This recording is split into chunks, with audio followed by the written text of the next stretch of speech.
She said, "We're just friends," but got jealous when I was with another girl. The night she said it, the words landed like rain on a matchstick. "We're just friends," Maya smiled, soft and certain, as if she were setting a glass down gently on a table. No drama.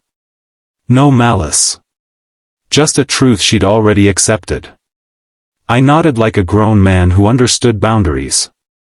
Inside, something folded quietly, the way a map does when you've taken a wrong turn but don't want anyone to notice.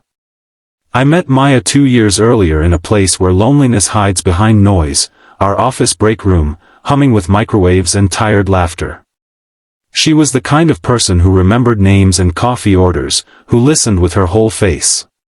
When my mother was sick and I started coming in late, she covered my shifts without asking questions. When my car broke down in the winter, she waited with me in the cold, sharing a scarf and stories about her childhood in a small Canadian town where kindness was a currency you never ran out of. So yes, I fell for her. Slowly. Respectfully. The way you fall for someone who makes the world feel less sharp. But, just friends, has a way of turning into a room you learn to live in. I stayed. I helped. I laughed. I learned to tuck my feelings into a pocket and pretend they weren't heavy. Months passed. Then a year. And then I met Olivia. It happened at a charity run on a gray Saturday morning. She tripped over a loose shoelace at mile 2, laughed at herself, and I offered my water. We walked the rest together, trading stories about bad jobs and good books. She had a gentle confidence, kind eyes, honest silences. When she asked for my number, I felt something unfamiliar and warm bloom in my chest, permission. Our first date was simple. Coffee. A long walk. A feeling that maybe life was opening a window I hadn't known was stuck. The following Friday, Olivia stopped by the office to surprise me with lunch. She wore a yellow sweater that looked like courage. When she reached my desk, she squeezed my hand, easy and unafraid. That's when I saw Maya. She froze mid-step. The smile she always carried faltered, just for a breath, like a candle flickering in a draft. Her eyes moved from Olivia's hand in mine to my face. Something tightened there, confusion, then something sharper. Jealousy. Later that day, Maya found me by the elevators. "Who was that?" she asked, too quickly. "My girlfriend," I said, testing the word. It fit. She nodded, but her voice cracked. "I didn't know you were dating." I wanted to say, "You told me we were just friends." Instead, I asked, "Are you okay?" She smiled again, but it didn't reach her eyes. Of course. That night, my phone buzzed. A message from Maya, "Can we talk?" We met at our old spot, a quiet diner open late, the kind with chipped mugs and forgiveness in the air. She stirred her tea until it went cold. "I didn't expect it to hurt," she said finally. "Seeing you with her." I took a breath. "I thought we were clear." "We were," she said quickly. "I mean, yes. Friends. I guess I didn't realize what that meant." There it was.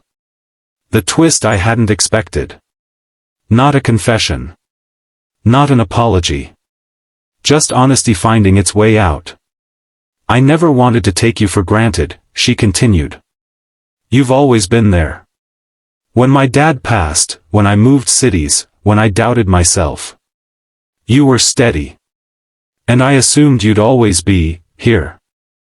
I looked at her across the table, at the person who taught me what kindness looked like on an ordinary day. "I stayed because I cared," I said gently. "Not because I was waiting." She nodded, tears finally breaking through. "I know. That's what scares me." In the weeks that followed, the tension grew.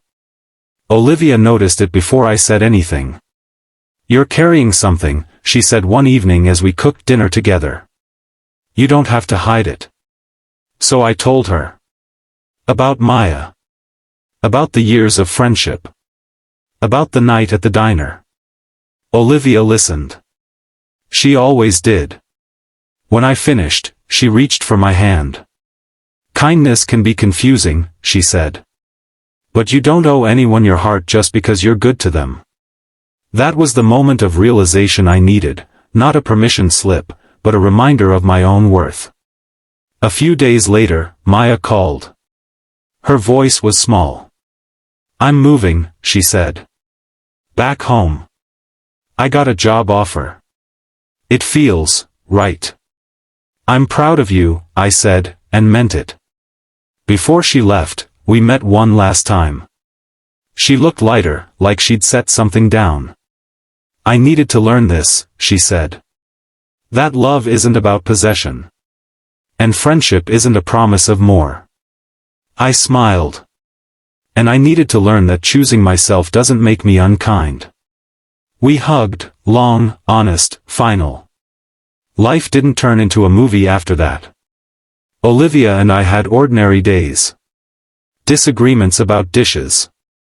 Laughter over burnt toast. But there was a new clarity between us, a kindness that didn't cost us ourselves. Months later, I got a postcard from Maya. A photo of a lake at sunrise. I'm happy here, she wrote. Thank you for teaching me how to let go with grace. I pinned it above my desk. Because sometimes, the most meaningful act of compassion isn't staying where you're comfortable, it's allowing each other to grow, even when it stings. And sometimes, the truest friendship is the one that ends honestly, leaving room for everyone to find the love they deserve. In the end, we were all okay.